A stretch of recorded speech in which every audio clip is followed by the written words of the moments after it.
बिस्मिल्लाहिर्रहमानिर्रहीम। अस्सलामुअलैकुम जमात अव्वल। उम्मीद है कि आप सब खैरियत से होंगे। सुबह बखैर। आज हम अपनी उर्दू की किताब का लेक्चर नंबर 6 उसको रिकॉर्ड करने जा रहे हैं। अपनी उर्दू की किताब लीजिए और सफ़ा नंबर 106 देखिए। सफ़ा नंबर 106 पे जवाब दें का जुज़ नंबर 1 और जुज़ नंबर 2 हमने अपने पिछले लेक्चर में इसको हल कर लिया था।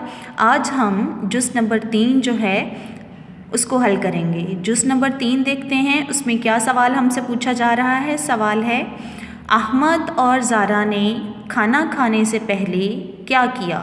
जी तो बेटा बताइए मुझे, जब हमने अब ये सबक पढ़ा था तो अहमद और ज़ारा ने खाना खाने से पहले क्या किया था। ये देखें, अहमद और ज़ारा ने खाना खाने से पहले क्या किया।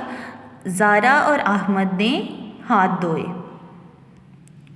बेटा इस सवाल को कैसे हल करना है, इसको हमने जो नोट्स हमने आपको दिए हैं उस पर हल करके आपको बताया है। सवाल है, फिर से देखिए एक बार, अहमद और ज़ारा ने खाना खाने से पहले क्या किया। अहमद और ज़ारा ने खाना खाने से पहले बेटा क्या किया था, उन्होंने हाथ धोए।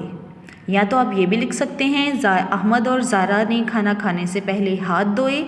आप ऐसे भी लिख सकते हैं, उन्होंने हाथ धोए। ठीक है। अब बेटा सफ़ा नंबर 107 खोलिए। सफ़ा नंबर 107 पे है अल्फाज बनाएं। ठीक है, सफ़ा नंबर 107 पे क्या है, अल्फाज बनाएं। यहाँ पे कुछ हरूफ हमने आपको दिए हैं बेटा, आपने इनको मिलाकर लफ्ज़ बनाने हैं। ठीक है, सबसे पहले है बेसिन बस तेहता बस्ता। सबसे पहले बेटा देखिए, आप बे की आधी शक्ल लिखेंगे, बे की आधी शक्ल के साथ सिन की आधी शक्ल मिलाएंगे, फिर ते की आधी शक्ल और बाद में ये हे आप लिखेंगे तो क्या बन जाएगा, बेसिन बस तेहता बस्ता। अगला लफ्ज़ बनाएंगे वो है ख। ख अलिफ ख, ये छोटी ये बेटा छोटी है और इसकी आवाज़ आती है य की। ठीक है, ख अलिफ ख, ये अलिफ या खाया। फिर है अलिफ लाम अल, मीम अलिफ मा अलमा, रे छोटी ये री, क्या बन गया बेटा, अलमारी। फिर है घरे घर, हे अलिफ हाथ थे हाथ।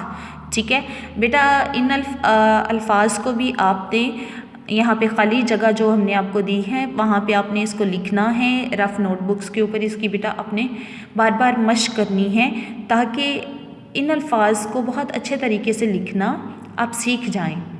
अपना ख्याल रखिएगा। अल्लाह हाफ़िज़।